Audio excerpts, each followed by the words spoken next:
Okay, we're going to do some extra practice for section 1.4, adding and subtracting real numbers. So we're going to practice adding and subtracting with positives and negatives. So remember what I said in the lecture, that the positive and negative armies are like opposites. They battle against each other. This 10 is positive, this 2 is negative. When I add a positive and a negative, you can remember that these two negatives will cancel out two of these positives. So the operation is really subtract. 10 minus 2 is 8. And since the positives had more to start with, there was 10 positive guys going up against 2 negatives, this is a positive 8.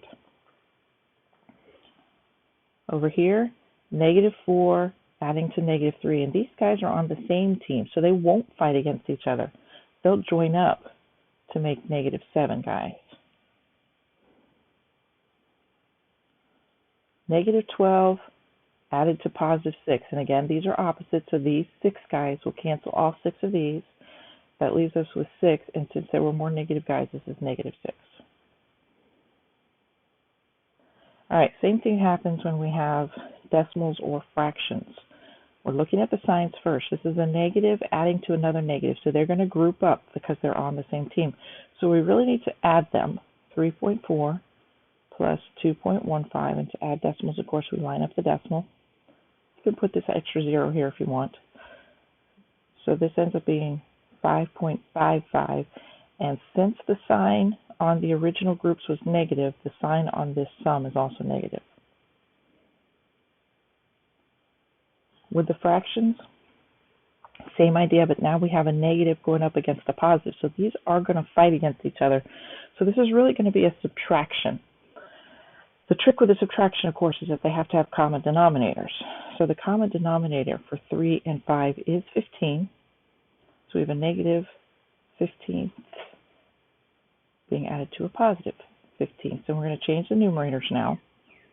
Remember, whatever you did to the denominator, you also do to the numerator. So 3 times 5 makes 15. So we're going to multiply 2 times 5 to give us 10 15ths. 5 times 3 is 15, so it's going to be 3 times 3 to give us 9 15ths. And since they're opposite signs, it's a subtraction. Again, like I said before, you can ignore the denominators, and it's more like you're comparing negative 10 to positive 9, which of course turns out to be negative 1, and the denominator is 15. Here we have mixed numbers. Same idea as the other numbers. You could change them to improper fractions if you want to, and it might be easier with these mixed numbers. Let's give us a little more room to write here. Let's change them to improper. Maybe it'll be easier. So multiply, then add. So this is 23 fourths plus a negative, multiply, then add 4 thirds. We need a common denominator, which is going to be twelfths. So we're going to change each of these to twelfths. A negative there. 4 times 3 is 12, so 23 times 3 is 69. 3 times 4 is 12, so 4 times 4 is 16. And again, we're only comparing the numerators. So we have 69 going up against negative 16. So we're going to subtract this 16. We'll cancel out 16 of these. So that leaves us with 53 in the numerator, 12 in the denominator, and since this positive amount was bigger than the negative amount, this is a positive 53 of 12. Now we can change this back to a mixed number if you like. This is a divide. 12 goes into 53 how many times? 4 times. That makes 48. So how many do we have left? 53 minus 48 is 5. So 4 and 5 twelfths.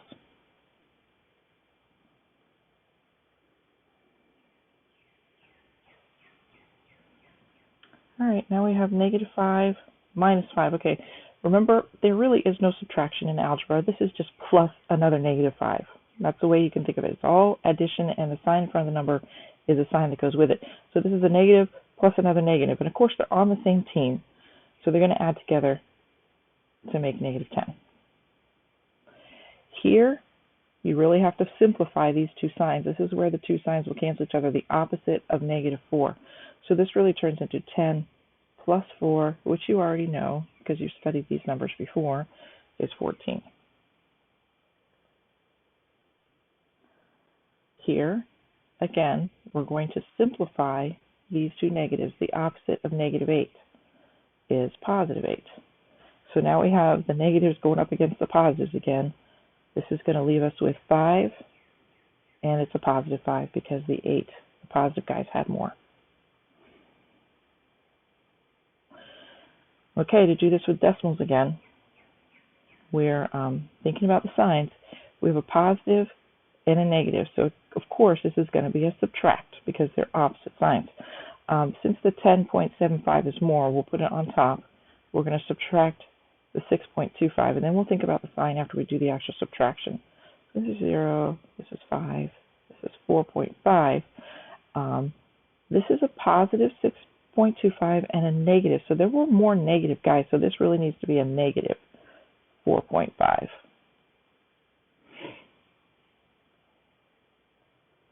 With the fractions, we're going to give them a common denominator. The common denominator for 2 and 7 is 14. These are both negative numbers. 7 times 2 is 14, so we're going to do 2 times 2 on the top.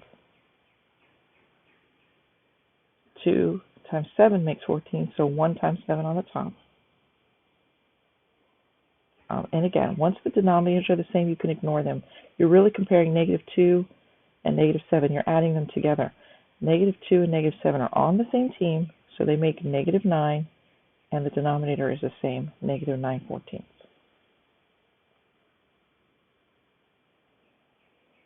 With the fractions, again, sometimes it's easier just to turn them improper right off, but you should simplify these two negatives here. Again, this is the opposite of negative 2 3/4, which is going to be a positive. So I'm going to turn them to improper. Multiply and then add is 24 plus 5 is 29. So we have negative 29 over 6. This is going to change to positive. Multiply and then add is 8 plus 3 is 11 fourths. So now we're going to change them to a common denominator. The common denominator for 6 and 4 is 12. So we're going to change them to 12ths. We have a negative and a positive. So 6 times 2 makes 12. So 29 times 2 makes, what's 29 times 2? 58. So that makes a negative 58.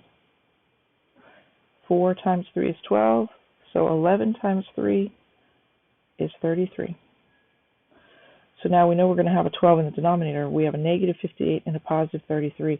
So these are going to battle against each other. These 33 are going to cancel out 33 of these. So we've got a subtraction going on. So 58 minus 33 makes 25. The denominator is 12. And who had the most guys? This negative over here. So this is a negative 25 over 12. Again, you could change this to a mixed number if you want. 12 goes into 25 2 times, with 1 left over. So this is negative 2 and 1/12. So these kind of questions are kind of fun because it looks like you have all positives and negatives all mixed up here. Some people have learned to do these left to right. To me, that causes a little confusion because you're not sure whether you're supposed to be subtracting and then adding, and you have to continually keep the sum, a running sum, in your head. So I think it's a little bit easier to, as a first step, when I have multiple addends here, to identify where the negatives are. So this 2 is negative, this 3 is negative, and this 3 here at the end is negative. When I add those negatives together, they're all on the same team, so it's going to be one big negative sum. So 2 plus 3 makes 8, and since they're all negatives, it will be a negative 8. And then identify the positives. So the 7 and the 8 are both positive, so that makes positive 15. And of course, at the end, you've got the negatives going up against the positives, so this is where you have only the one subtraction at the end. 15 minus 8 is and the positives were bigger, so this is a positive 7.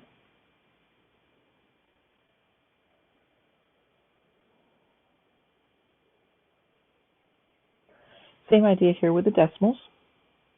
We're going to identify who's negative first. It looks like we have negative 2.3, negative 4.2, and negative 0.4. They're all negative, so they're going to add together. So let's put them up here in a row, in a column, and add them. What do we get? 6.9. So that's a negative 6.9 because those were all negatives. The only positive at end here is 1.24. So when we get ready to add those together, they're opposite signs, so they're really going to subtract. So over here we're going to do a subtraction. We're going to do 6.9 minus 1.24. And when you do subtraction, of course, you have to fill in that 0. A 0 minus 4 is not 4, guys. You're going to have to borrow. So that's 10 minus 4, 8 minus 2, 6 minus 1. And let's decide what the sign should be. Who had more? The 6.9 is obviously bigger than 1.24, so the sign should be negative here. So negative 5.66. All right, here we got the same idea going on, except there are a lot more negatives in here, and some of them need to be simplified before we can decide who is positive and who is negative. So we're just going to rewrite this, simplifying the signs. So let's start with a 15. There's no signs to simplify here, but on this 3, this is the opposite of negative 3, so this should be plus 3. These two signs don't cancel. Plus negative 6 is the same as minus 6. I don't like double signs. You can leave the double signs in if you like, if that's the way you learned it, but to me it's a little confusing. Here we have a negative 21, and here, again, the opposite of negative 1 is positive 1. So now that we've simplified the signs, we can identify where the negatives are. So we have negative 6 and negative 21. They group up together because they're on the same team, making negative 27. The rest of these guys are positive. 15 and 3 and 1 makes positive 19. When we add the negatives and the positives together here, it's a subtraction because they fight against each other. These 19 positive guys will cancel out 19 of these negative guys.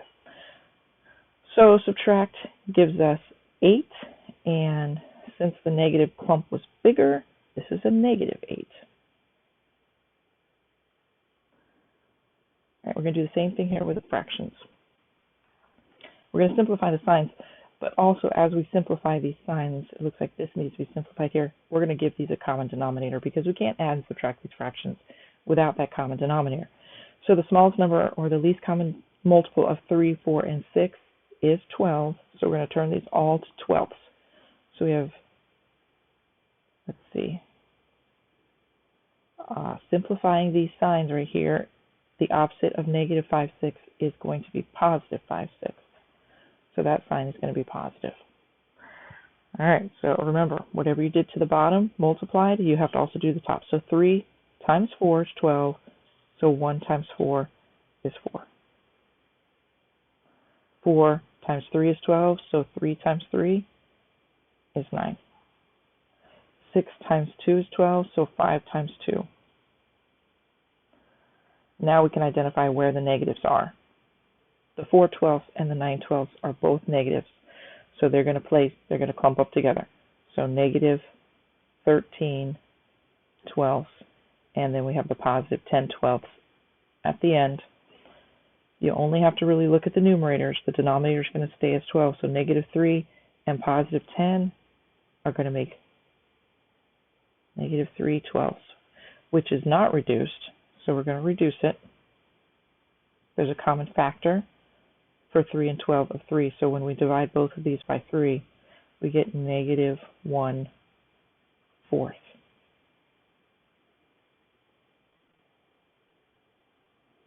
It looks like we have a word problem here at the bottom. Sam is on the 5th floor of a building and needs to use the restroom located on the 3rd floor of the basement, which is 3 floors below ground level. How many floors must he travel to arrive at the restroom? Give the equation and solve the problem. So let's draw a little picture. Let's draw our building if we can. Okay, so let's make this ground level, which of course is going to be 0. Sam is on the 5th floor. 1, 2, 3, 4, 5.